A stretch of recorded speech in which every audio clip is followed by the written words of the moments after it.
Manchester City rasmiy sayti ortda qolgan mavsumning eng yaxshi fotolarini e'lon qildi. Unda hamyurtimiz Abduqodir Husanovning mashhur fotosi ham o'rin olgan.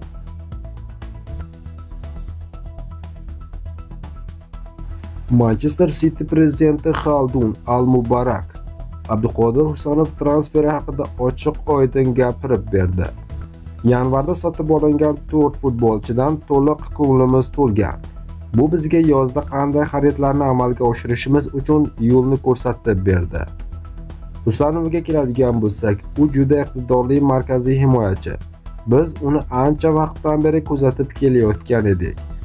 Agar uni qishda sotib olmaganimizda ham yozda bu ishni qilgan bo'lardik. Ammo kuchli raqobat sabab tezroq harakat qilishimizga to'g'ri kelgan.